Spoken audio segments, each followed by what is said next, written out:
Hello and welcome to episode 2 of I'm going to say it wrong because you called me out on it. Brewsic and Boozies. I said it right. Tonight we are talking about, for those who can see us, I guess you can probably gauge by our outfits, that we are talking about Jurassic Park, one of our faves. Christopher over here is dressed as Ian Malcolm. He's got his little leather jacket. Oh, yes, I am. Yes. And I got but I tried. I mean, Goldblum's hard to perfect, I think. It's just like, yeah. Just always be aloof. He makes noises. That's about it. Always really be, all I gotta do. Aloof. I got my Alan Grant thing going on. I also got my Ian Malcolm Very button. nice. Oh, like it already. And I almost forgot my hat. Oh, yes. Oh, speaking of which, actually, before, I was going to just say, as you're about to take a drink, I have my dun, dun, dun, dun, Jurassic Park mug with my special drink in there as well. Insert dinosaur noise. The brews. What's your brew today? So I have Garvies Point Gold Coast Double IPA. It is honestly fantastic. It's probably the best IPA I've had from. We are in Long Island, so best IPA I've ever had. That's saying a lot because I know you're a very big fan of IPAs. I am, and I mean, this isn't a beer podcast, but my favorite IPA ever is from Florida Beer Brewing Company. It's called Swamp Ape. Best IPA I've ever had. Yeah. I've personally had. I'm sure there's better ones, whatever. But this one is very good. I suggest it highly. It's they should make a dinosaur beer. I'm sorry. I said they should make a dinosaur beer called Isla Brubar. Rhubarb? Because isn't that one of the islands, like Isla Nublar or something? I just made that up. Yeah, but forget. Move on. Are you punning on a beer? Yes. It's being funny. I don't get the pun. I don't know. It's like brew and bar, new bar. I don't know. I was going with something there. Didn't work. I thought you were going for rhubarb. That probably wouldn't taste very good. That's what it sounded like. I was like, nope, didn't work. Never rub another man's rhubarb, Chris. Never. Crash. So, I am excited for tonight's episode. Yes. As you can tell by our gear, we are very excited for this one. I think we've both been in a John Williams type of mood lately as well. I just got the E.T. on vinyl and I've been playing it up a storm. Couldn't track down Jurassic Park, unfortunately. And it was his birthday. Yeah, I think it was his birthday too, not that long ago. Mm-hmm. Yeah, so we've been in jonesing for some John Williams. And I guess when I don't remember as a kid watching, like, different from when we talked about Back to the Future last week.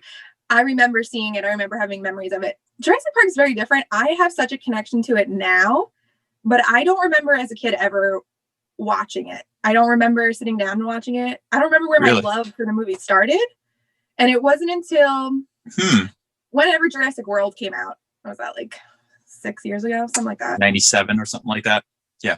No, not Lost World, Jurassic World. Like the newer ones with Chris Pratt. Oh, sorry, Jurassic World. That came out, 2014, I think. Yeah. That's when I decided I was going to read Jurassic Park for the first time and fell in love with the book, fell in love with Michael Crichton, who is now one of my favorite authors. I've read, I would say, around probably upward of 12 of his books at this point. He is like my personal hero. Wow. Jurassic Park's not my favorite of his books, but I do love it because I do love the movie. And that's really when I started, I think, really getting into, I love Jurassic Park. And of course, I'm a big Universal Studios person. So I go to the park and see the Jurassic Park there all the time. So, I don't have like a childhood connection. It's weird. That is weird. And, but I guess, like you said, it's maybe not childhood, but maybe late childhood, would you say? Maybe like going into your teens, probably something like that. It still works. Yeah. I mean, like I said, it came out, we were very young when it came out. It came out in 93. So we were both very young when that came out. Yeah. So I have the earliest childhood with Jurassic Park as a childhood connection because my brother was very much into the movie. I think he was obsessed with the dinosaurs, and I just remember being too scared of it. Like it was very scary. So I think I didn't watch it when it first came out. I don't know if we rented it or we owned it. I don't know. I just remember my brother getting it on VHS at a certain point. I don't know, for his birthday or something. He really wanted it. And I think we had some toys with it, maybe. I don't know. He'd have to confirm with me with that. So I'm sure if he's listening, he'll know the real story. I'm probably butchering the timeline of all of that when we got all our Jurassic Park merchandise. But here's one. I think this is one of them, by the way. He also had a black one with the red. The other one, that one broke, I think. But they were pretty cool. So, but yeah, like I said, I just remember though, I was just finally, I think, got over my fear of seeing the movie, and I finally just watched it, and I was just like, I know it's scary and it's, just kind of freaky with dinosaurs eating people, but it definitely holds a childhood spot, and like just how amazing I was that you were seeing real dinosaurs. There was no doubt about it. If you were a child or, someone young, you really believe those were real dinosaurs, even though, it was fake, but still you just thought, okay, they just somehow made real dinosaurs. You don't know. Yeah. Like, yeah. that's how And I felt seeing it. I think that's really what Steven Spielberg was trying to get everyone to feel, that wonder that they're feeling in the movie, and to feel that fear that they're feeling in the movie. And it does a good job, especially when you're younger, because you're living alongside these two kids who are feeling the wonder and the fear. And I think it really does. And John Williams really helps with that too, with the score. But yeah, it definitely. Oh yeah, for sure. Definitely very effective. Something moving in that piece that just kind of connects. You think dinosaurs and just and adventure, something with that combination, maybe I would say. I mean, we're going to go probably more into it later on when we go more scenes. I can kind of describe more of like maybe the feel of it, possibly what the themes we're going for. But as far as like the whole John Williams score connected to Jurassic Park, it definitely just holds up with just, wow, that's like, it's like an adventure. It's just, it's exciting and it's memorable for sure. It's still there? I'm still here. Okay, good. Did I freeze again? A little bit, but I think we're good. Okay. A little technical difficulty. Just not the day for my Wi-Fi. That's okay. Actually, this is perfect because in the movie they had some technical difficulties themselves. Just saying, if you see a fat guy running around in a vending machine, he has something to do with it. Newman. Nedry. So it's perfect. It's perfect. If power goes out, that'd be awesome right now. Had something sweet. Hold on to your butts, as they say. The famous line. Quote bomb right now. Anyway, I wanted to share, because I'm sure you know this, but from my knowledge of how Steven Spielberg came to make this film, because I am a Michael Crichton fan, so I will share a little bit of Michael Crichton knowledge with everyone. Go for it. So Steven Spielberg was in pre-production, like very, very pre-production for a movie that he was going to make called ER. ER, of course, is a television show that was created by Michael Crichton. So alternatively, Spielberg scrapped the idea for ER when he heard that Michael Crichton was writing a book about dinosaurs. And production companies, Spielberg started making bids for the idea before the book was even written. And I think, like, I heard rumors that like Joe Dante was interested in this movie. James Cameron might have been interested too, which would have been very weird. But ultimately, I think like Universal landed the deal. They gave Crichton like $1.5 billion, $2 million, not billion, dollars to say billion for the rights to the idea, and then to come and write the screenplay, because Michael Crichton, if you don't know, is he does write screenplays. He's directed, he's done television, he's written books. He also has a medical degree from he passed away, had a medical degree from Harvard Medical, I believe, as well. Smart guy. So Steven Spielberg was supposed to do ER, scrapped it for Jurassic Park, and that's why we got this amazing dinosaur movie. before the book was even written, which is pretty cool. I wish my ideas were that powerful. Yeah, like I said, I didn't know about the book at all, I think, till years later. Maybe I saw it in the library. It said Michael Crichton's Jurassic Park. I'm like, oh, this is a book about the movie, right?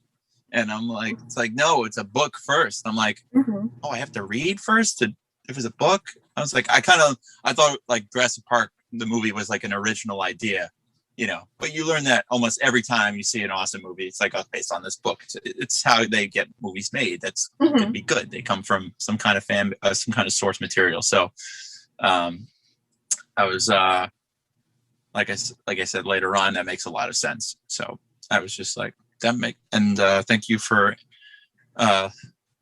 teaching us all that information, because that's stuff I really didn't have an interest. Not that it wasn't interesting, but I didn't have all of that kind of knowledge about the connection between story and the movie, how it got made.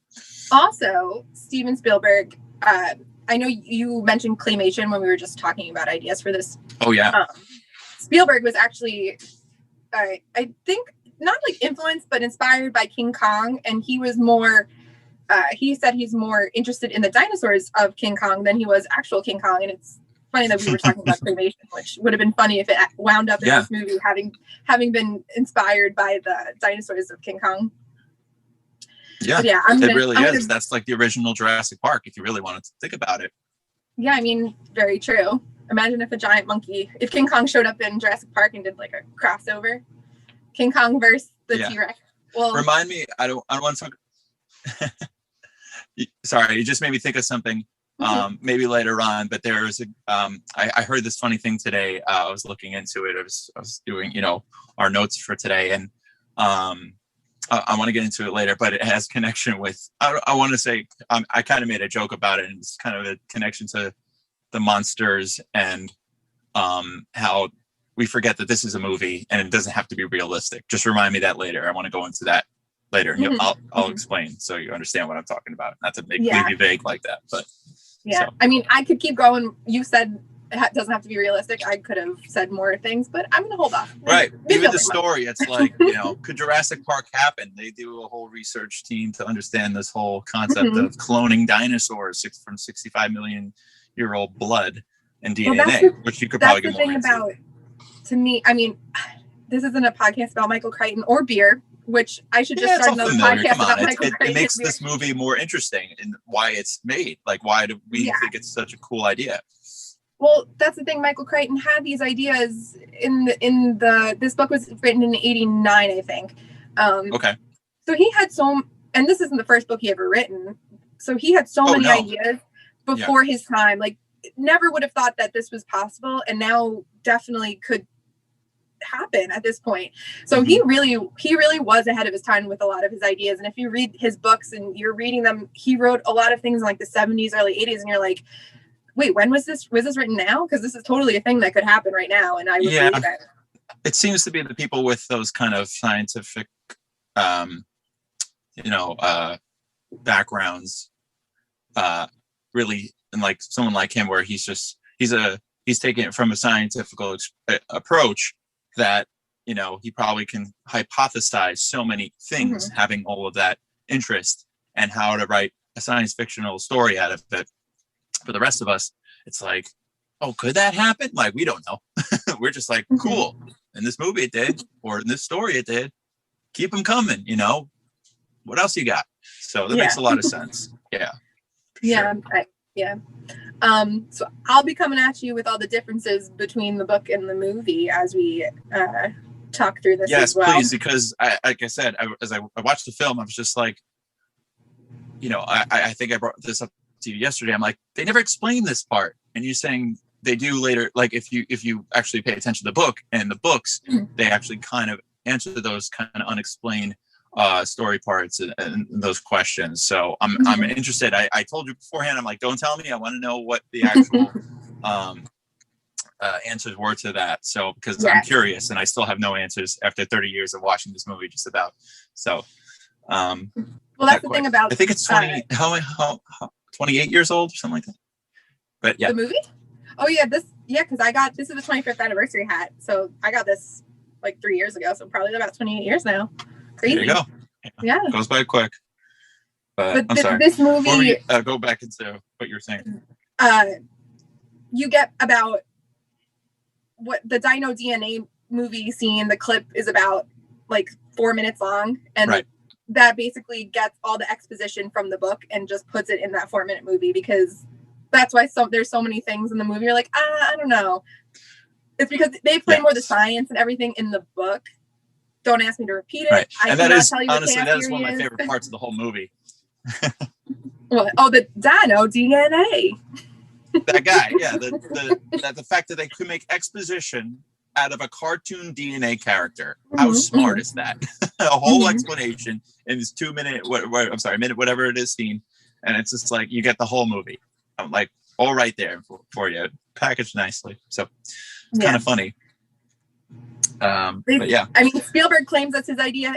Was it his idea? Maybe it was. I mean, it's a great idea. Who cares? I know we don't care. We got to see the movie, but I'm sure somebody's like, why do you do that? You know, it was Michael Crichton or somebody else. Like, this is my idea. Okay. All right. So yeah, that was basically my my thing about that. Anyways. So let's start from the beginning. I like talking about the first scene of a movie. And this one in particular, because it is different from the book. In the book, the story opens with talking about Jurassic Park 2 for very quickly. There's that compy scene in the beginning where the little girl gets attacked by the compies. Oh, right. Yes. There's a very similar scene to that in the first book, and that's how the book opens. There's no raptor scene. So you get the idea that there's dinosaurs and they're killing people. But I think this movie opens on that scene, so it sets the tone so well that like you're already entering a world where nothing's right. Like if it were to open with them going to Grant and being like, I have this theme park, you have to come see it, and things started going wrong, I think it would have a different tone at the beginning of the movie. I like that it opens with that scene and the guy gets eaten, and automatically you're like, oh, nothing. It's Jaws. Like, it's classic 101 horror story. Yes. And that's what he does. That's what Spielberg does. That's why it works. And it's just, he's following the formula of a good horror movie. And that's what it is, horror. So. I mean, because it's not inherently a horror movie, but like it is. Because like horror-like is what I mean. Horror themes and storytelling. Absolutely. Yeah. Yeah. And you got monsters and victims is what I mean. Exactly. Yeah. And you got that like first victim right off the bat gets eaten, flash right into the next scene, and it's like, oh great. Here we go. And then you get that like juicy raptor theme from John Williams, that hand going through the guy every time in the beginning with the raptors. I'm trying to recreate it, but that's just that part always just like, does he have a third hand and a fourth hand? Like I was like, what was that? I could never understand as a kid, like what was happening there. And I'm realizing that that guy just lost his life. He just got taken away. I always thought it was just like, so what? His hand, I don't know. It just didn't impact me until later on. I watched it over and over again. That it was just like, oh. That scene has such an impact on the movie because that's why the lawyer is there, and that's why everyone gets called to the island, because they're now calling into question this theme park because this guy died from one of the dinosaurs. Yeah. So it really sets in motion the whole thing. Right. It's like there's, like you said, there's more behind the curtains or behind this wonderland that John Hammond is trying to create for, to impact the world so greatly that he feels. So this is his way of just basically like, like you said, it's going to crumble from the inside out almost, whether because it's control. And that's kind of what the movie's about as well. So, or not control, I should say. You know what scares me? Well, that's the whole thing in this movie is you think you can play God and have control, and you actually can't, because you don't understand these animals, and you also can't just take something you've learned and just apply it and expect to be praised for it and expect all this reward. No, it doesn't work that way. Right. You have to work towards it, and you don't. So that's why, karma is a you know what? Yeah. So that's really all I had to say about the beginning of the movie. I mean, the movie itself kind of plays out just kind of, chronologically of events. It's not really like, big moments in that aspect. Yeah. You get to learn about the characters, and quickly, it's very quick how you learn who these characters are, but you believe who they are too. That's what's so great. Mm-hmm. I mean, I think with Tim and Lex, I think with Tim and Lex, you relate to them so well as a kid because they're very relatable. Like one's really nerdy and dorky, and one's a little preppy and sporty and whatever. And you have Alan and Ellie, and it's like they're relatable too, and they're adults. And now as an adult, I relate to them more. So like, there's so many people to relate to in this movie, and like how they react to the park is very relatable because Grant and Ellie feel like kids when they see those dinosaurs, even though they're adults. And the kids feel like kids because they're kids. Like, let's flip it on the other side. Look at the adults who feel like a child now, and they've known dinosaurs their whole life, and they're in their books and their studies, like Alan and Ellie, and they literally crumble and become children instantly because of the attachment of a fictional dinosaur that most children are exposed to because it's a fictional character in the sense, character. It's a fictional. Kind of fantasy to entertain children. So I think, like, why does anybody like dinosaurs so much? Because we don't have them around here. We have other type of reptiles and things like that, but we don't have real huge gigantic monsters walking around. And that's why that scene when Alan sees it's the brontosaurus, the famous brontosaurus scene. It's brontosaurus, with right? The long neck? No, Brachiosaurus. Yeah. Oh. Someone's going to correct me on this, I know, but Brachiosaurus? Maybe Brachiosaurus. I'm going to go Brach. Yeah, I'm going to go Brach. Stegosaurus is the one with something about Brachiosaurus. I think he says it's like 30 feet or something like that. Because I remember he talks about the neck. Yes, because they're later and they sneeze. I'm going Brachiosaurus. Yes. Yeah. Great scene. I mean, that's and then that ties. Well, we kind of skipped. I kind of skipped to that scene, but I wanted to talk about the music that kind of flows into that entire like 3 or 4 part scene of that act. It's that's where all the music and the magic just explodes, and it's awesome. Well, we could go. So I just wanted to bring up that Raptor scene because the Raptor theme song, like the Raptor theme music, is something that comes back every time there's like a raptor on the screen. You hear that very distinct like music, and you're gonna know, oh no, raptors are coming or raptors are there. Yeah, that's the only reason I wanted and you pointed out it's like Go ahead. Sorry, I kind of missed you on that last. You could point out what was the instrumentation we said? It's like a flute almost that they would play, right? When you see the raptor or something like that. With the raptor, there's flutes in like the Jurassic Park theme song and like stuff, but the flute, there's like a higher pitched instruments more in the Raptor songs than there are like the lower kind of soothing brass instruments in sort of like the Jurassic Park theme song and Going to the Island and stuff like that. I'm going to say this word once because I said it a lot in our last one, but it features the flutes in that section. Features. Done using my word feature. But Jurassic Park is a great feature, I must say. Such a good feature. Take a sip, everybody. Counting it. How many times take a sip when I say feature. I said it like 18 times last week. I don't know. I take a tally mark. I didn't know that. But yeah, it's like I said. Yeah, it's definitely used well for that theme of kind of the scary raptors, mysterious. What's their deal? It's more like a villain theme, That's what's so cool about it. That's really what it is, because like they are the T-Rex, even though the T-Rex has that big scene where he rips apart the car, he kills the guy in the toilet, I always forget his name. He injures Malcolm, like he's not the T-Rex isn't the villain in this story, it's the raptors. And as he saves the day. I never got that. He saves them. Yeah. I never understood that when I was younger. I was it's a Spielberg thing. That, what? Well, because I just happened to catch this today. That he's just like, they had a different ending for that part where I feel like I'm talking like Goldblum now, where he's where they all are at the top of the rafters kind of swinging.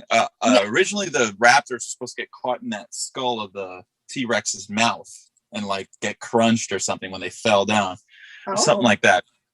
Yeah, they kind of have a scene for that, and they kind of scrapped that because, and then Spielberg and the other people, I think they're just like, let's have T-Rex save the day. Let's have fun with this. He was having fun every single second of this movie. So he just like, let's get the T-Rex just come out and just grab him. And it's like, how did he even get in there? And then, good thing I watched it like the other day, because I'm just like, how does it get in there? It's a huge building, but there's no like a door for a T-Rex. And then if you carefully look in the background. In the Discovery Center? You don't know about the T-Rex door in the Discovery Center? Shame on you. I'm sure they have one now. They got one now for him. It's just like, how is he going to knock? He's got those tiny little arms. What's he supposed to do? I'm sure they got those big automatic ones. But if you catch the movie now, if you look, there's like a what do you call, like a tarp, and it goes outside, and that's how he gets in. They were like working on it or something. So smart thinking. Get that T-Rex the last minute of your movie. You know what it's like? It's kind of like when we were talking about Back to the Future. There's just some things in the movie you don't question. You're just like, that's fine. Okay, the T-Rex gets in the building, and I'm fine with that. Well, that's what I'm saying. There's a lot of questions I have after viewing it, especially when you're younger. You don't care. You're like, that's a dinosaur. And you're like, awesome. When you get a little bit older, you're like, it's a dinosaur, but why? And then you're just like, there's a dinosaur. How the hell did it get in here?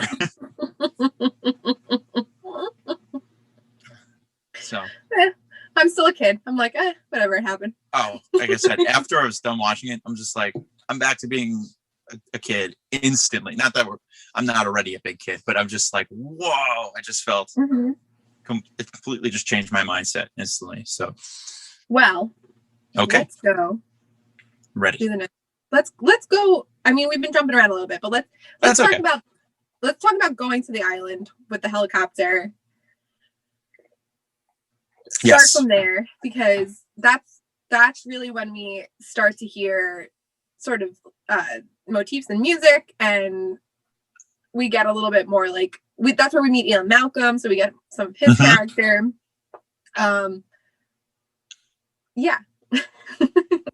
You get a lot of orchestration in the helicopter scene. On their way to the island, you meet Ian, and you know right off the bat this guy is crazy in an interesting way. He's not really a bad guy, but he's like, I'm gonna hit on your girlfriend, even if you're I'm not sure if you're a thing or not, but it's funny. And they had to make sure he had a little bit of humor to him, because most scientists, they were like, yeah, they need a little bit of humor just to show they're human. They're not just like these dull people. He's a mathematician. Right, but he's a mathematician, correct? Yes. But I meant scientists in the world of these kind of brainiac kind of people coming to the island to try to convince. I love how he goes to Costa Rica in a leather jacket. Well, that's what's so great. They call him a rock star. He thought he was a rock star, and he acts like one. And they're saying how, I think it was Sam Neill was saying how he really, he thought, like you said, he's a mathematician. He's supposed to look like nerdy and kind of weird, and he has this shirt out like this half the movie. He's a rock star. He thinks he's Superman. He's ripped. It's just like he wears all black. This guy doing? He doesn't have to think about what he has to wear every day. That's why he wears black all the time. True. And and I love when Dr. Grant takes his seatbelt and ties it around his waist, because it just shows his like ingenuity and like he just thinks on his feet so quickly. And he's like, he can't get it, so he just takes it and ties it. He's got a kind of a little wit himself, for sure. Alan, and I think that's why we relate with him too, is that like he's a little guarded and kind of closed off to people in the sense that like he's focused on his work or whatever, but he does have a personality and he has a heart. It's kind of a little buried, but he's not like anything completely unrelatable, to the audience, for sure. So in the book, Dr. Grant is slightly different. So in the movie, he doesn't like children. He's very closed off to kids. But in the book, he they gave him that character trait in the movie so that he has sort of like a redemption and like somewhere to grow in the story. In the book, he likes Tim a lot because he likes dinosaurs. He respects him a lot, and his character's not too different, but there is that like different character trait about it. Okay, I didn't know that, so that's interesting. But back to what we were saying about like, so we get this helicopter scene, but then we get to that opening motif on the way to the island, and I'm going to try my best to do it on here. Yes. Ready? Let's see.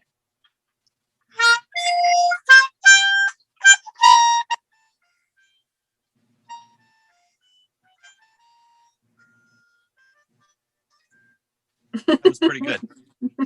And I always just kind of think of that when I hear that, you know, we hear that, we hear Jurassic Park, you know, that's what it is. We label it as a movie. But if you really put that to something else, what do you think of? And I was trying to think about that today in my mind. I'm like, why does that work so well here? And for me, it just kind of gives me imagery of flight and like I said, adventure, and like kind of just like if you in something like royal, or what's another word for that? Like you're in the presence of greatness, and this is where you're going. You know, you're going to the island of Jurassic Park, and this is the song to take you. And this is like you're flying there, and you're floating, and you're about to come into the presence of greatness. So that's why I think that stands out in those terms. I mean, I can go in the whole music aspect of it, why that works, you know, melodically and stuff. Wait, before you do, up, but I had this thought too, because I was thinking like what it made me think of, and I was thinking that is the equivalent to me of if you've ever been to a Disneyland park or a Disney World, whatever. Yes. Walking down the middle of Main Street, USA, like walking into the park and like hearing that song play and like walking down, like entering the theme park. And I was like, oh, that makes so much sense. Like this is a theme park song. Like this is supposed to place you in this place, like in this place at a certain time. And it does it so well, because that's the feeling I get when I hear it. It's like I'm walking. And then like I flash back to going to Universal Studios and walking through Jurassic Park and like seeing the trees, and like they have like the dinosaur noises playing, and I'm like, this is perfect, because as soon as I hear this song, this is where I picture I am, is in this park walking into the Jurassic Park theme park, walking by the Discovery Center. And it's like, oh, it's like I'm at Disneyland when I walk down Main Street and I hear all the sounds and the old school fanfare, Hello Dolly's playing or something. Right. It just touches your soul and your emotions like right there. And we haven't even gotten to the actual theme of Jurassic Park yet. And that's what's so funny. It's like you hear that, you think that's the theme. You pointed out. You always thought that was the theme, right? You were saying that? Because you think Jurassic Park, oh, it's that. I always thought that was the Jurassic Park theme, because it makes you feel like you're entering the theme park. But then you hear the actual Jurassic Park theme song and you're like, I'm going to cry. Yeah, and that's when we all do. And it's just that amazing, amazing shot of him walking out of the car and just looking up at a real dinosaur. I mean, to this day. Yeah. And then you hear that cue of just hold on. Let's see if I can do it on here. Very soft, but just subtle, like just you're in the presence of now, not just greatness, but beauty of what these creatures that he just created from, you know, millions of years ago. Here we go.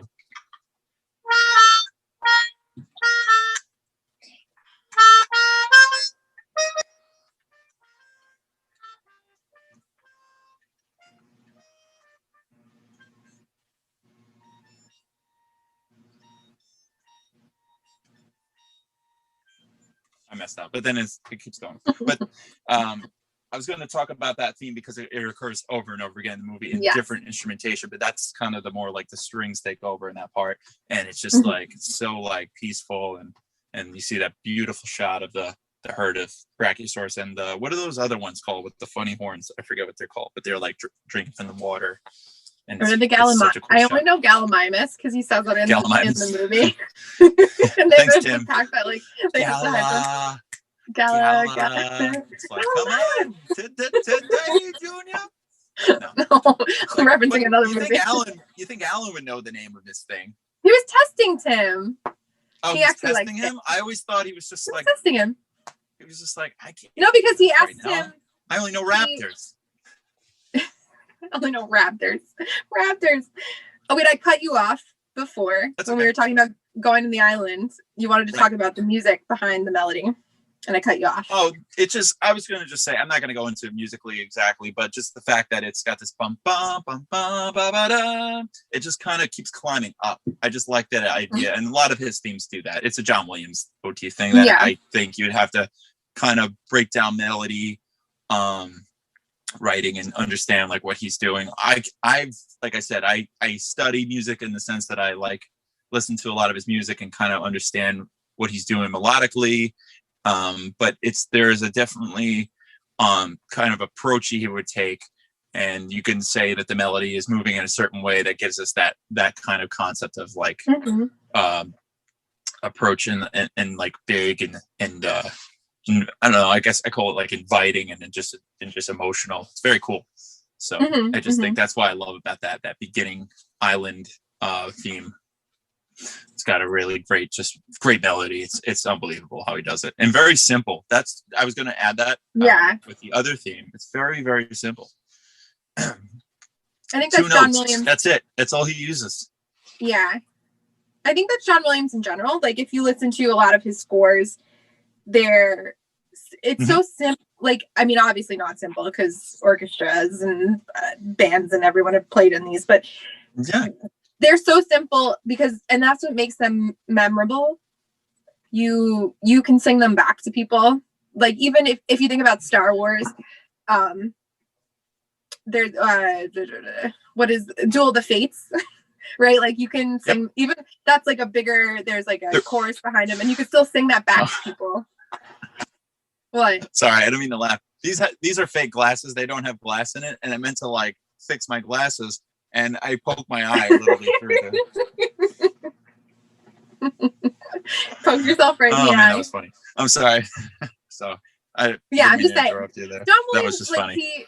He's very good at creating these theme songs that are just so memorable because they're so simple and you can sing them and you sing them in your head and you can think of them off the top of your head. If someone says the scene in a movie, I'm like instantly like, oh, I can name the song that's in that movie that he orchestrated. Like Not to digress and nerd out too much in John Williams, but he really does that. He locks himself in a room and he tries to write the catchiest tune he could think of, and that's why they're that crazy stuck in our head. He kind of has mastered the catchiness to his themes and his songs, so that's why they're awesome.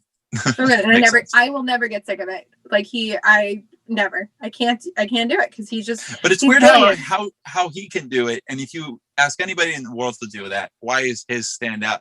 You don't know. It's just, that's the magic of his brain and his gifts. So there's a reason why I've listened to the E.T. vinyl like 100 times in the last month. Like so, I just I'm gonna get a little nerdy right here. Let's do it. Oh wait, sorry. I keep cutting you off. I'm sorry. I heard you saying something, and then it inspires me to say something else. I'm telling you, jacket. I got the Ian Malcolm going on today. The very, very chaotic. So I just got hyped up about E.T. It's like I listen to it and then I'm like, flip it over, do it again. Okay, let's go. Yeah. I told you I was walking around with Jurassic Park music in the background. I'm looking at people, and it's almost like you're looking people as dinosaurs. And I'm just hearing bum ba da da, and I'm hearing no no no, and I'm just hearing like a bunch of people walking their dogs, and I'm just like, they're moving in herds. They do move in herds. But yeah, it's great. Okay. So then we briefly touched on this already. Yeah. The first time they see dinosaurs, we talked about it. And that's when you get the other kind of theme song in the movie, and they see the dinosaurs for the first time. And I know you wanted to talk about this because that scene is CGI'd. Anytime you see a full size dinosaur, CGI. Anytime you see parts of a dinosaur, animatronic, which Stan Winston, if you don't already follow their work, as I kind of learned. Right. So, like I said, the CGI was actually, this movie actually put CGI completely on the map for the rest of filmmaking, the rest of the filmmaking industry, and it's changed film history as well. Now, CGI was done in other movies prior to this. Terminator 2 being one, probably one. There's other ones as well. That was you know, we first started seeing them being Tron is one I always think of because that's one of the first movies to extensively use CGI. Right. But this kind of idea of like, we can get rid of the clay and stop motion of puppeteers work, and we can go straight to puppeteering likeness in a computer and recreate all those textures and all those things that seem stiff in animatronics that we just could not pull off to make a dinosaur move like that. Yeah, so effectively too, to the like, it doesn't hold up 100%. You don't look at it and go like, that looks real, like you would today when you watch like the Marvel movies or something. But like the CGI for 1993 is fantastic. I told you, I watched it the other day. It blows my mind how that still holds up. It's really well done. And especially the full-size Raptors that they CGI. Yes. Amazing. Some of them are. It depends on the movements. A lot of it's puppeteered, especially we'll get into the scenes later with the Raptors. But when you see them really doing something where you need the whole environment being shown with them moving around most, that's when CG would come into play. When if you can get those subtle, like kind of close-up moments or just like little angle shots that those are puppets and in your head. Yeah, you don't need a CGI full shot, and it works very effectively in this movie. You don't need it.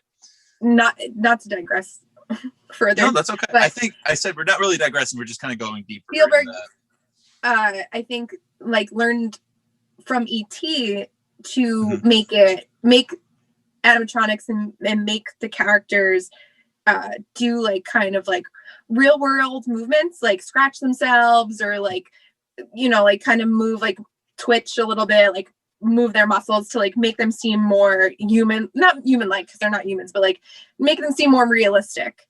And the Raptors definitely do that in this movie. Like CGI just kind of loosens up all that stiffness.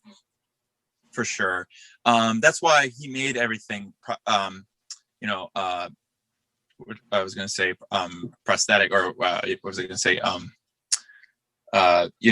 Just practical, because he just knew later on he can just CG all of it later down the road in some special edition, just like everybody else. I'm kidding, but no, not like his friend George Lucas. He did it with that ET special. I remember it's like he changed the guns to walkie-talkies, and they do a South Park episode. Oh yeah, but that's not like it's not like he made ET CGI. Like he did the whole movie. He's like CGI. Yeah, there's like all these cuts. He had like these like him going around the house, extra footage, and it's on TV sometimes. Like his mouth moves more loosely and more effectively because they redid all the CGI for his face and all this other stuff. If you go back and look, he moves a little bit more fluid like. But I was saying back to Jurassic Park, I wanted to bring this up that it was originally supposed to be claymation, and they had puppeteers actually creating all the stop motion effects for the dinosaurs to move without the puppeteers and the animatronics. And it was just like I don't think they were done, but they were in, a good production already, and they scrapped all of that because the one guy's like, "Hey, we're going to do this in ILM, and we're going to just do a CGI because I have a test thing here I want to show you," and it blew everybody's mind away. And they were saying like, "Oh, great." Right. And they were just like, the puppeteers like, what are we supposed to do now? Like, we're out of work. We're out of. Well, some of it, I mean, I don't know. We've been working on this so hard for this movie. Well, we're trying to, we worked hard on trying to do all this. However, they actually were, it was kind of like a blessing in disguise that they were a part of it because they were able to animate these dinosaurs using their puppeteer techniques. They had everything kind of coded and moved in a certain way from the stop motion animatics, and they were able to apply that in the computer, would like scan it or something like that. So everything that they would move, like a dinosaur would move, or like they would get a certain angle and try to map it out. All of that came into play later because they were able to kind of transfer all that information to the computer to animate it later. And it's like extremely challenging, they said, but it was a big help for them to not have it from scratch. They had a lot of information they used from that, and they were actually involved. Pretty awesome. I didn't know that. Like I said, I did a kind of the only way that Spielberg agreed to have ILM do the CGI for like the Raptors and whatever, it was they had to like mock up like the whole thing. Right. But I didn't know that. I didn't know that they used like actual claymation. Like that was the plan in the beginning. Yeah, it's almost. I don't know if it was claymation, but like puppets, like Nightmare Before Christmas. That's not clay. It's actually all puppet toy kind of. But it's called claymation usually, probably figurines or something. Yeah, that's what they were using. But you see it, and it looks like a Tim Burton Nightmare Before Christmas movie made out of dinosaurs. It looks great. It looks awesome. But you're like, it's not. It's believable. A different movie entirely. I think like that would have just felt about very different. Yeah, you could tell the realism would have been gone. It would have felt like a Godzilla It's amazing movie. how well they went back and were able to get all the shots they needed. Just to like I said, Spielberg is a genius and knows how to just make films because he knows how to map it out so well, and then all he has to do is just kind of shoot it. But still, there's like a lot of challenges with just getting all the special effects in and making sure they look right. Somehow they were just able to pull it off from that groundbreaking technology of ILM and CGI. So yeah, I love it. I love CGI as much as everyone hates it now. It's gotten better and it's all this stuff, but like this movie is how it can be effective and how believable it can be used. It's that mix of like practical and CGI. It's like so Star Wars in the beginning mixed, but like back in the 70s, like people didn't know really what CGI, like CGI wasn't like a thing. And then like these new Star Wars movies, too much CGI, nothing's believable because there's no realism, there's no practical effects.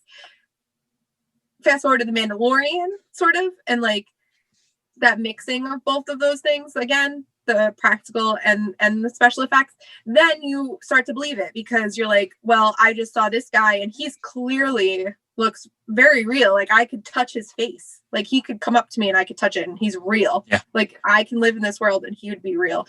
And then the CGI becomes believable because you feel like you are in that world. Too much CGI and you're like, this is a fantasy land. Like the Marvel movies with Disney, like you feel like you're in a comic book because nothing seems real because there's so much CGI in them. I don't know if I just made any sense. And it's come a long way of having our eye being trained to know what's CGI and what's not.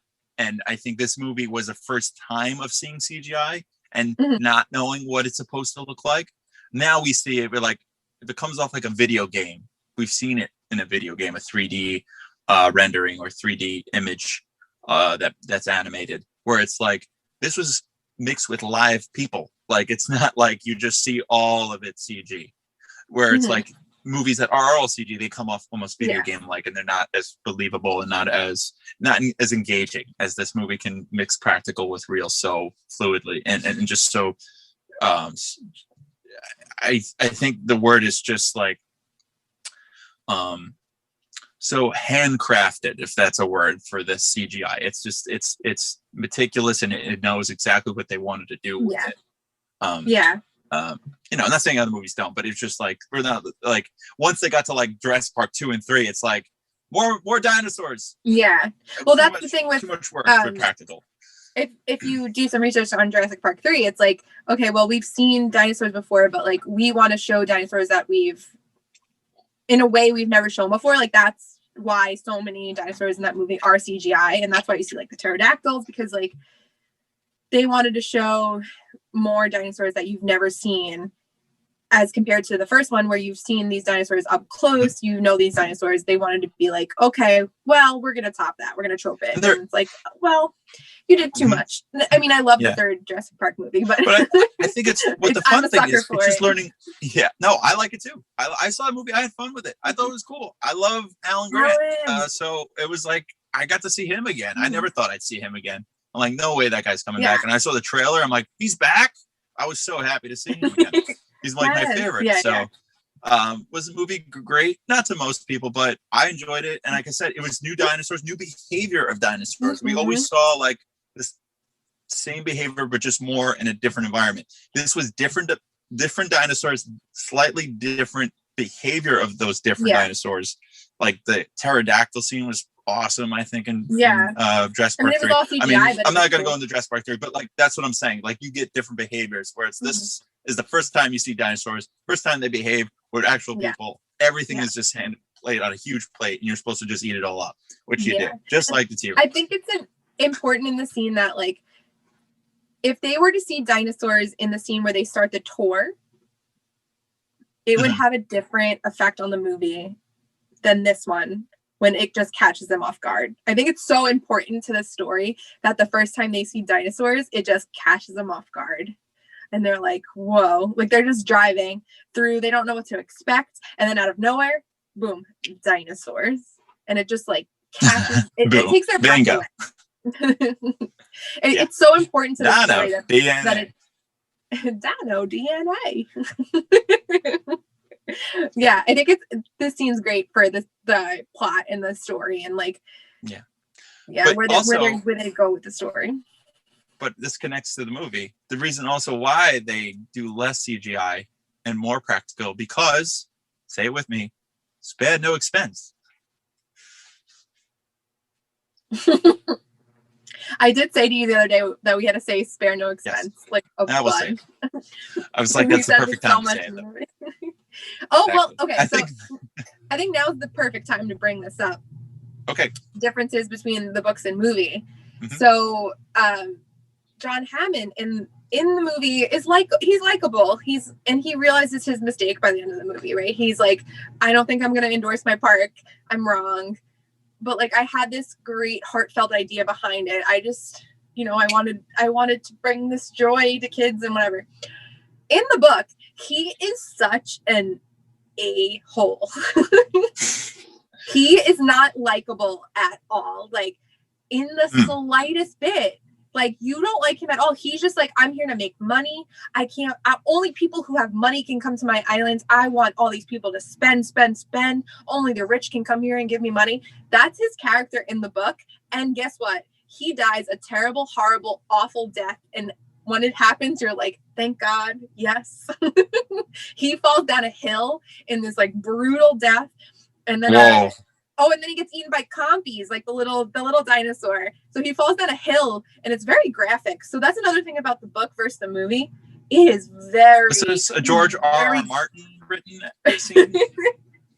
It's basically a George R. Sounds like Game of Thrones right here. I mean, but it's very graphic, the book. But he falls down a hill and like breaks limbs, and then compies come and eat him. And then that's it for John Hammond. He's never comes back. And you're like, he deserved that. It sounds like Michael Crichton had it out for like a mentor or someone he really didn't like. I hope that guy gets thrown down a hill. I hope he breaks all his limbs. It sounds like, in Austin Powers. Please, I'm very badly burned and broken. Can you please help me?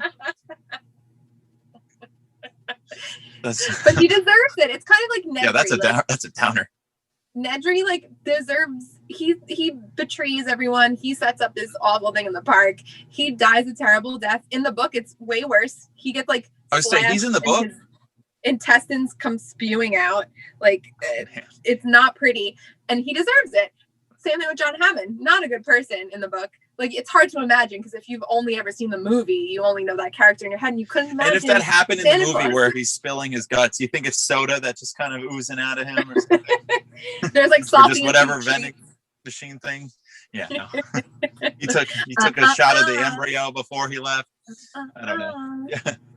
You didn't say the magic word. But yeah. Terrible, awful death. And John Hammond in the book, you're just like, this guy has no redemption for me at all in any way. It's very sad. We got on a digression. No, we just kind of went to more deep dive about the book, which I did not know about. So for me, that was kind of more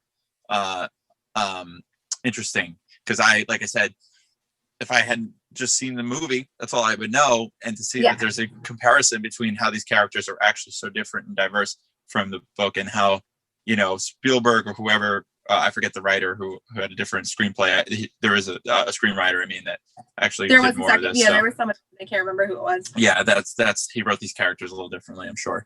So, this is kind of a fun little trivial thing. Do we want to go into the scene about the Triceratops?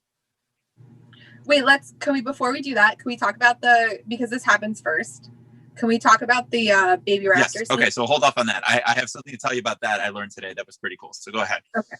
There's two reasons why I want to bring the scene up, because one has to do with the book. So B.D. Wong in the movie has a very, very small role. In the book, he does die in the book, but his character, and I can't think of his name, but he does die. He gives us most of the exposition in the movie on like the science. They kind of like strip that all down, and I think B.D. Wong says like 2 lines in the movie. He doesn't say many lines. So yeah, I just wanted to bring up the difference between the book and the movie. Is like he does have a more prominent role in the book because he tells you all about the science. But I also wanted to bring up John Williams and his score. So the Baby Raptor scene has this like beautiful chorus behind it. I don't know if it's a chorus or it's meant to feel like a chorus.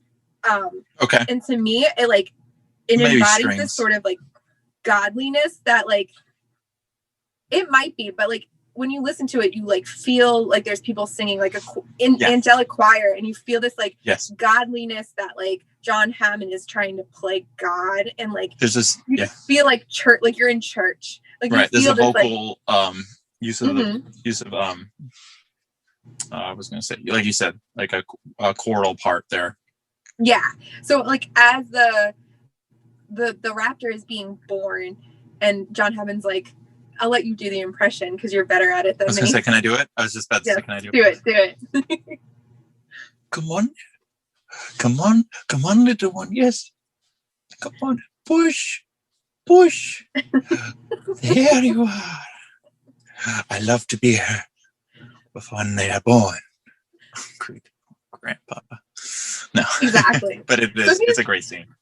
He feels this like fatherly paternal role, like this godly role to these creatures that he's giving life to. He's the papa.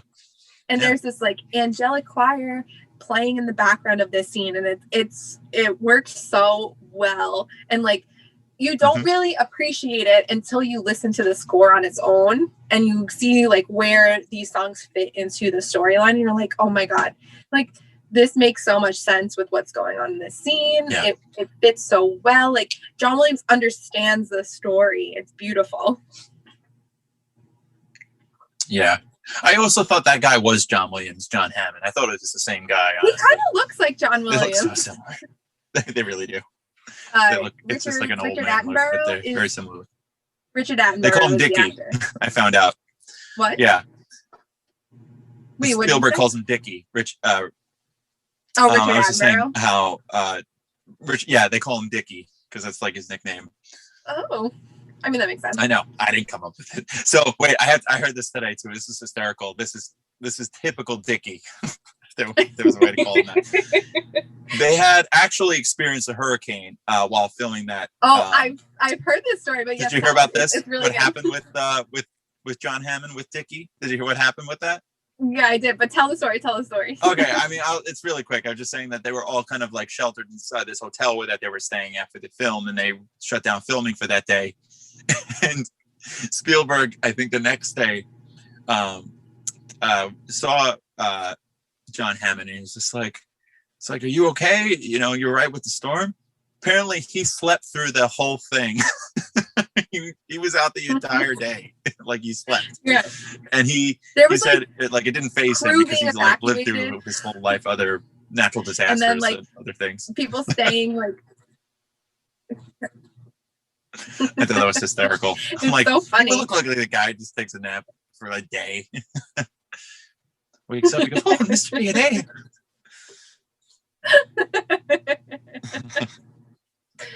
Oh man, that's really funny. But yeah, that's why I wanted to bring that scene up, because the music fits so well with like this, like the theme of the story and like that scene and like what they're going for in John Hammond trying to play God and like these scientists trying to play God. It's perfect, absolutely perfect. But yeah, you wanted to talk about the Triceratops scene.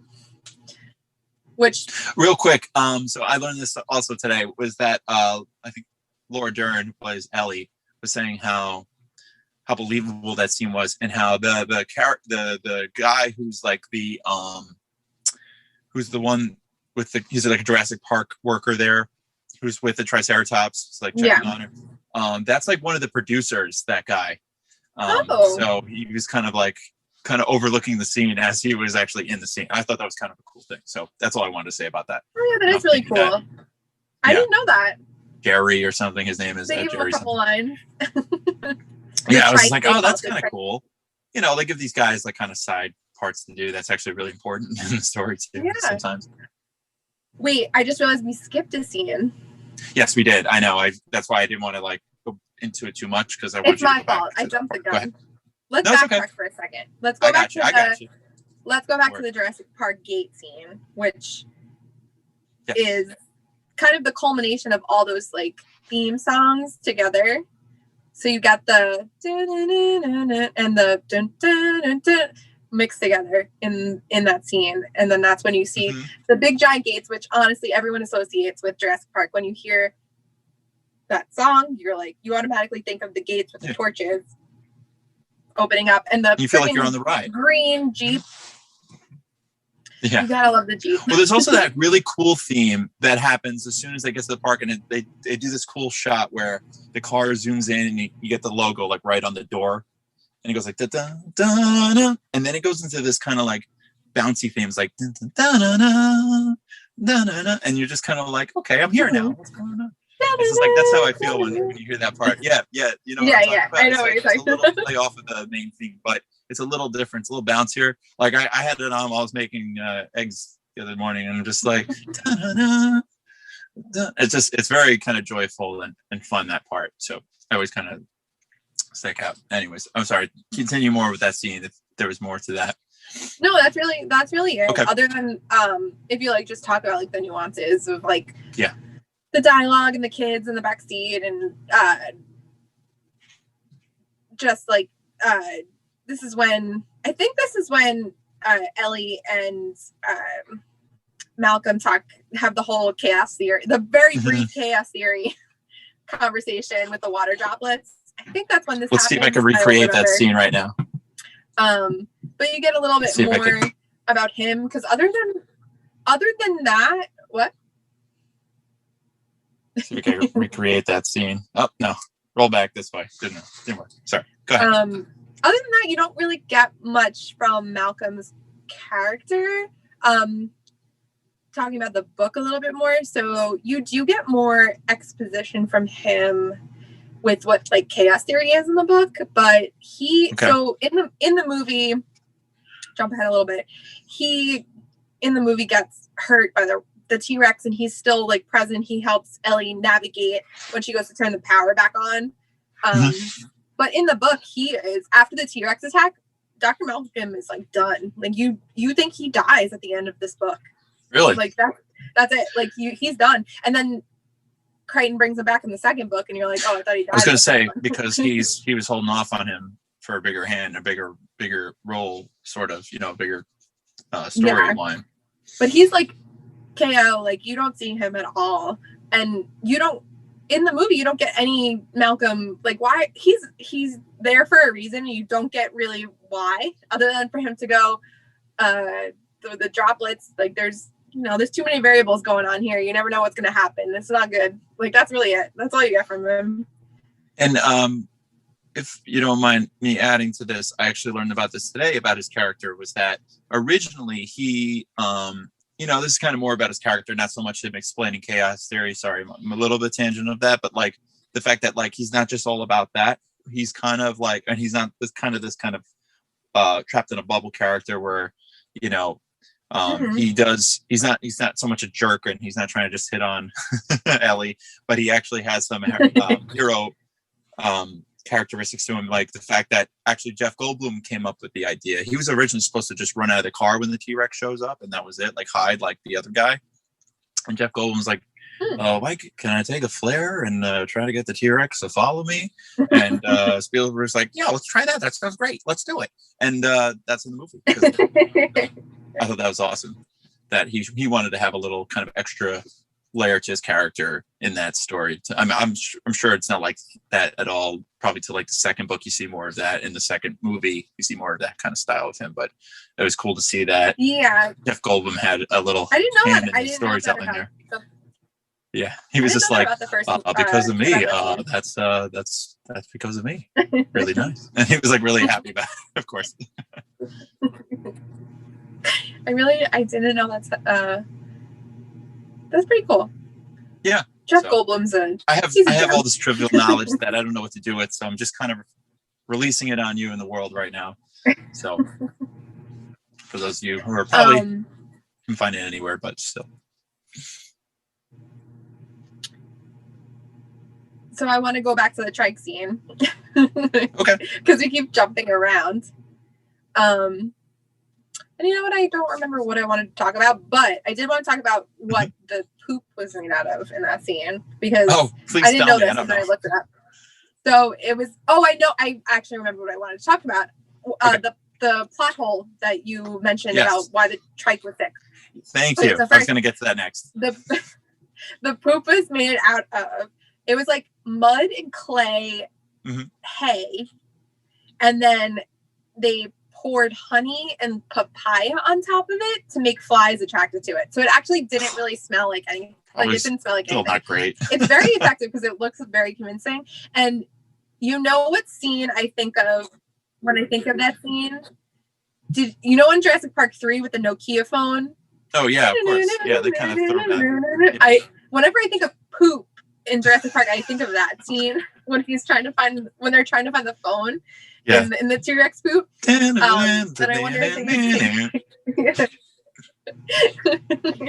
and like that ringtone is so iconic because of that movie. Nokia. Missed those. But yeah, please, let's do it. I want you to explain to me what the hell happened with that storyline and what is it about? Okay, so this is going to be so anticlimactic, but so it's okay. I'm just curious. Maybe that's probably why they avoided it. She gives a reason in the movie why she thinks the trike is sick, and I can't remember. It ate a certain plant, right? Eating the plants. Yes. So West Indian lilac. That's actually why. Yes, that's actually why it's sick, but you don't see it in the feces because I guess trikes do this thing where they eat rocks to help them digest. Okay. And it made the trike like regurgitate. And not like have it in their stool sample or something like that. And not have it in the feces. Yeah, so it actually threw up the plant. So that's why you don't see it in the poop, but that's actually what's making it sick. Because Timmy says it looks like it has a cold. Do you remember Timmy saying that about the Brachiosaurus in the tree? Yeah. Yeah. So I was, I just caught that again. I was just like, it's like, why do they think all of them are sick? And I'm thinking like, because they probably all are. Yeah. And they probably all are. But also I know Samuel L. Jackson talks about that whole they can't break down the whatever lysine amino acid or whatever. Yeah, the lysine, and they can't. Lysine. And that's like their emergency button on this whole project, basically, to kill them all but that. But it doesn't work because we know because life finds a way. Life finds a way. Or life finds a way. I don't remember where he put the in it, but it's there somewhere. Yeah. Well, yeah, that's true because like you get Jurassic World and they're all alive, and then not Jurassic World, Lost World. Sorry. Right. On the second island. But yeah, that's why the trike is sick, and it's definitely not exciting at all. She was right the whole time, and I guess that's why they don't really give an explanation because she says the plants are making it sick. She doesn't see it in the feces, but like that's why the trike is sick. Not exciting at all. And it would seem as if she was onto something bigger that they were hiding, and it's just like, okay, you give this kind of breadcrumb, a clue, and there's no resolution. There's not, and not even the second movie they skim over that completely, and you forget about it completely. I was just like, why did they bother putting it in the first place? But I said like it makes sense for the scene of the Triceratops where it's like it's on the floor, practical use and making it believable for sure. Yeah. That works. Make a sick Triceratops. You can touch it.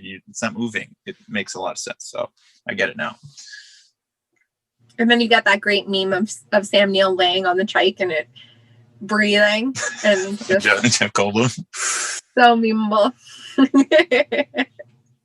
He was like, "Oh, this is really wonderful. You could just kind of breathe on it." No, he didn't say that, but he would say something like that. Okay, so then fast forward a bit. The Triceratops, whatnot, attacks them. scary. I mean, we can go into trivia about that and like how the animatronic didn't work in the rain and blah blah blah blah blah.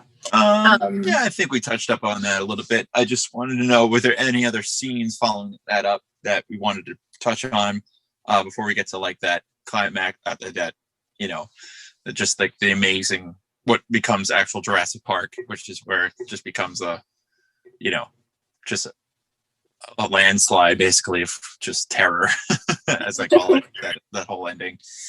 No, I mean, I think we should talk about one when Grant and Lex and Tim are in the tree.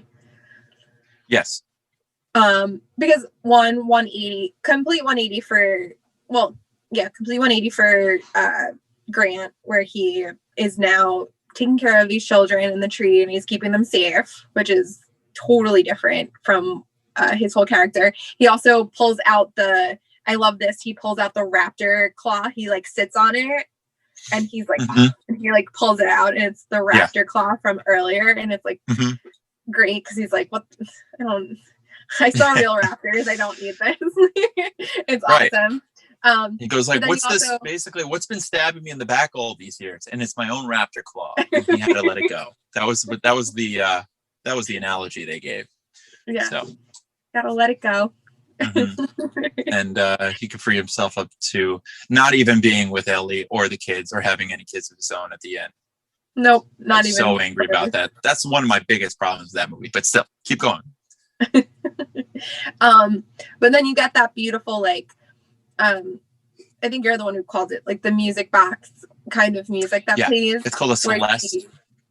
Where he talks to them, and it's so soothing, and like, I mean, it's time for them to like relax and be safe and like fall in for the night, and that music plays. I don't know if you had anything else to add to that. I mean, I was just going to go into the fact of John Williams' music and how effective it is when he uses that instrument in all of his movies. Jurassic Park being one of them. He uses it in Home Alone. He uses it in Harry Potter. A bunch of different. It's one of my favorite instruments, and it's because it reminds me more of like holiday and Christmas. There's something with that instrument always being used. I believe he uses it in Hook, which I just watched the other day. And Hook. And like, thank you. That scene Hook always too. reminds me of Hook because he does something very similar. I forget, it's him. John Williams does all this Spielberg stuff. So, but like, and how that scene goes right into the next scene we're going to talk about, and that's the Hammond eating ice cream, and you see that beautiful shot. And I wanted to just say this back onto like me being as a kid. I didn't want to bring this up before because I remember being at Universal, and I think I was in like a restaurant. There's like a museum kind of like they have Universal Studios where you feel like you're in that scene. Yeah.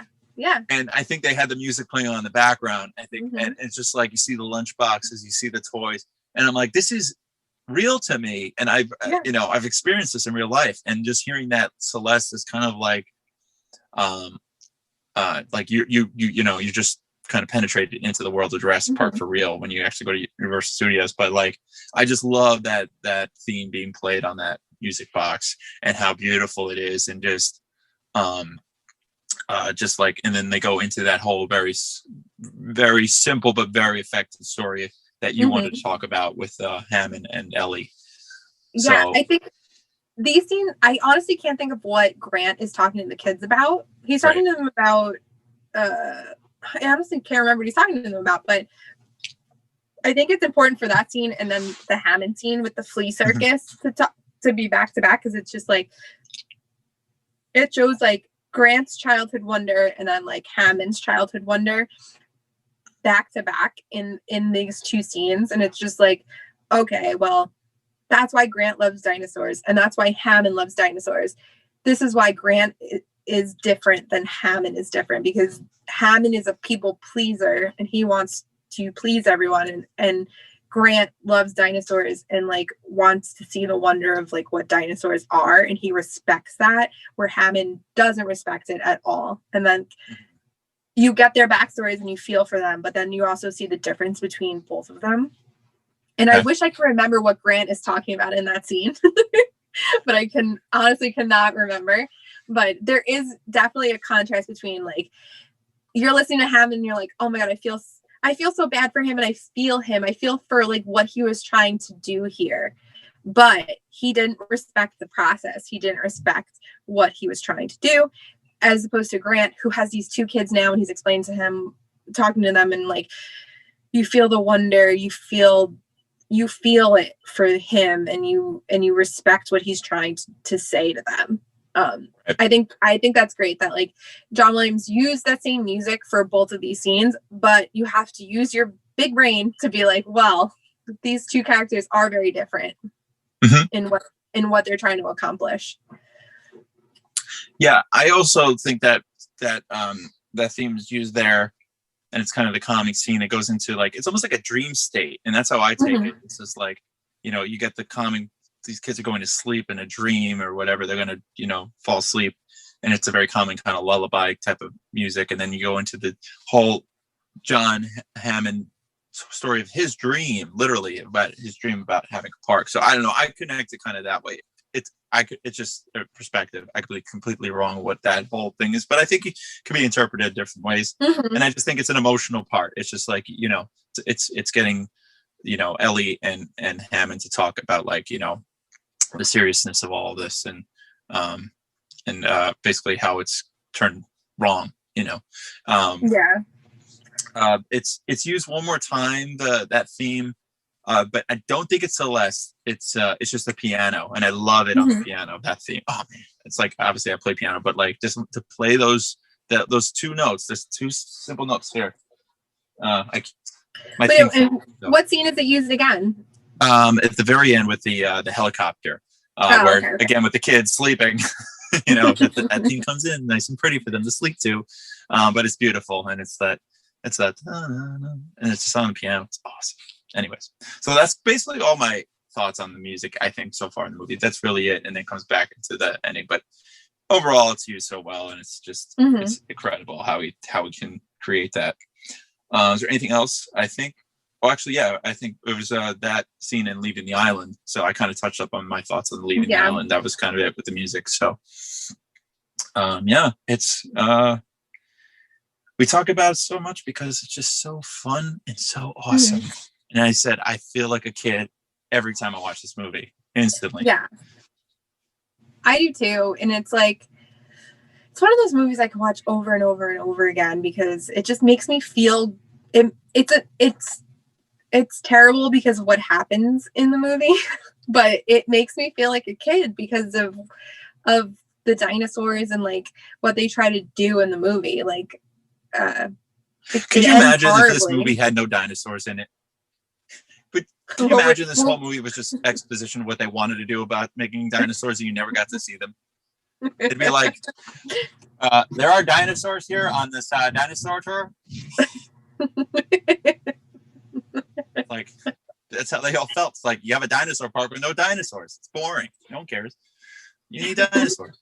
Well, I mean, we didn't talk about that. So like that scene when they're going through the tour and there's no dinosaurs, like it reminds me of going to the like a drive through like animal park kind of thing, and like whenever there's like, or there's a zoo and the animals aren't doing what you want, like you can't tell animals what to do. Like, come on. Got real. Like, you expect these dinosaurs to do whatever you want them to do? They're animals that lived. Yeah. You have no. Like, that's what I said. This movie thinks it's about control. They never had control. Yeah. It's the flea circus. They never. It's still an illusion. Had control. So we didn't really talk about it. Obviously, I think a lot of people's favorite scene is that scene with the T-Rex coming for the first time, and it is so amazing shot and all this stuff, and that's why it stands out for all time. And even we could see the famous running and singing in the rear view shot. You know, the T-Rex scenes are the most fun. Must go faster. And I mean, T-Rex is like its own rock star in this movie. But what's so cool is that I wanted to tell you this. I don't know if you knew this, that they used a really cool effect for like the sounds of the T-Rex moving. I don't know if you knew what they used. Actually, I was going to talk about. I wanted to see if you can guess what animal sounds did they use to make a T-Rex sound. I read it, but it's like a bunch. Okay. They use and this so ties many in animals. with what I wanted to say. Remember ago, I was like, oh, it ties in with the Japanese things. I was saying before. So the sound guy was saying years later, they had a dinosaur roar, and it's just like, well, the Japanese are like, dinosaurs probably made no sounds. A T-Rex would not make any sounds except for the sounds coming from its stomach, just digesting whatever it ate. And who wants to hear a dinosaur just digesting? It's disgusting. So it's like, of course. And he goes, it's a movie. And I'm thinking to myself, wait, a Japanese guy is complaining about a dinosaur making noise? I'm like, don't they have Godzilla? Like, that makes like the most iconic noise ever in film industry. I think maybe they were just mad about that, trying to step on their Godzilla toes a little bit, but I'm kidding. But like, actually they used a baby elephant for the T-Rex. And I don't think they even distorted. They said this baby elephant just had a funny noise. They went to go record it, and it was just, that was the noise they got. They're like, we'll take it. And then for the Raptors, it's dolphins, I think, and that's it's like a squealing kind of sound. It's like dolphins, maybe mixed with some other animals. Same with like cows, I think, were the brachiosauruses and stuff, and lions too. They mix all animals, like any creature in any movie. But I thought that was kind of interesting how they get that awesome iconic sound. Did they know what sound dinosaurs made? And then the T-Rex walking was trees falling down, big redwood trees that fell down, and it's like, oh wow, and that's how you get that awesome, just like impact sound of like. And that's what's so. I was gonna say what's so brilliant about this movie is the fact that they can get so much from nothing. It was just all sound or environment moving. That was really I think the brilliance of this movie. You don't really see them for a while, and then when you do see them, it's amazing. But you hear them and you feel that like presence that they're somewhere, they're in there somewhere, but you don't see them for a while. And that reminds me of the zoo. Whenever you're disappointed, you see the thing on the panel, and then it's like, where the heck is this thing? And you're like, forget it. Let's go to the next one. That's the joke. And I'm like, that's so true. It's so accurate. So because Hammond thought he was creating some, like, that's, I think, the importance of him telling that flea circus story, because the fleas were, there were no fleas. It was invisible. Everything was invisible. He was like, I wanted to create something real. And like, this is real, but you can't control animals to make them do what you want.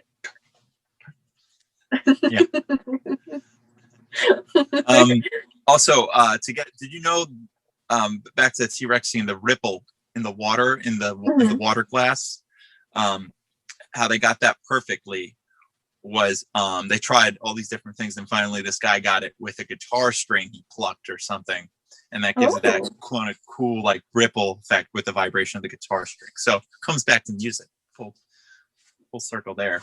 That music, I didn't know that kind of cool effect.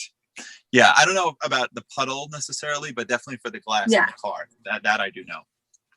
Do you know how they did the Jell-O? Because I think that's all my knowledge about this movie. I think that's all I know. Well, I was going to mention, because you said like it being realistic, and like so in the book, I think Crichton wrote, I don't know if it was the Raptor specifically or all of the dinosaurs, but like they were like brightly colored, which is okay. I mean, that's not true, but, and then also Steven Spielberg wanted the dinosaurs to be bigger than they were. Like the raptors to be taller. Raptors are really small, I saw. And they used to, I think some have interpretations that they could tell that they had wings and things like that. I've seen other realistic pictures of that somewhere. I forget where. I think I saw that somewhere. That's where they're more like birds. Oh, well, yeah, because Grant gives that whole speech in the beginning of the movie to that kid. Well, with that kid, which is so brilliant. I love it. It makes me laugh every time. Condors. So I think we went through everything. I'm pretty impressed. There was a lot this movie, but I'm glad we actually kind of went a little more in depth about those things, because honestly, like I said, I didn't know anything about the book. I think you gave us a very good kind of comparison, contrast about these two stories and how they work. So how without this one you wouldn't get this one, and that, I found that really interesting. So I may read it one day. Who knows? Or just watch the movie again. You to go read not only this book, but again, I've read so many Michael Crichton I books. don't know. I feel bad if I picture John Hammond from the movie getting falling down, but if you say he's as mean as he is in the book, maybe he deserves it. He's a monster in the book. Monster. Yeah. I feel like Christopher McDonald, Shooter McGavin would be perfect for him. That guy's a jerk in every movie. He is basically Shooter McGavin, like in the book. Like that's John Hammond's character. So he's more the villain, it sounds like in that story. Yeah. I mean, I think in the movie they make the Raptors the villain. Like but in the book, like John Hammond really is the villain because he believes that this is still going after everything that goes wrong, Nedry, whatever he does, the park failing, he's still like, this will work. Where in the movie, John Hammond's like, I agree, this is not gonna work. Let's scrap this whole idea. Like in the book, he's just like, this will work. We'll put people at risk. It's fine. It's horrible, but it's still a great read. And all right, I might check it out. I might check it out for sure. If not, I'm gonna just remake the whole trilogy again. I'm gonna write Jurassic Park the musical. I think it's got to be made. That's something we don't need, to be honest. I'm Ian Malcolm. Ellie, chaotician, chaos. No, I'm just kidding. But like. You just sing all the melodies. We're here again, and there's dinosaurs to see. I don't know. I mean, John Williams basically wrote the musical for you. You just got to add words to it. So catchy. You need a song called All right, is that DNA. I think Dino DNA. I think the that's words I say. I was like, just stop, please, stop it. Stop giving your musical ideas. We don't need it. I'm gonna put my hat back on for the outro here. I'm gonna say, do it. I got a little Ellie because she had a hat on like this, and I got a little Grant. That looks like her hat. You're like if Alan and Ellie, you're alien. Exactly. It's pretty funny. Yes. Yeah. But yeah, anyway, we are Brewsic and Boozies, and this was our episode on Jurassic Park. If you're listening to us on YouTube, drop a comment. Let us know, did we miss any of your favorite moments? Also, follow us on Instagram. We are Brewsic_and_Boozies. And follow us on Twitter. We are Brewsic, the letter N, Boozies. Tweet us or comment on our Instagram. Let us know any movies that you have a connection to that you would like us to talk about. Is there any movies with music in it that you might want us to talk about either? Let us know if there's any beer that you want us to try. Any movie-themed cocktails, maybe. That'd be fun. But yeah, let us know. Reach out. Also, on any podcasting site, give us a 5-star rating, go follow us, and we'll see you next week. Signing off, your friends in time. Bye.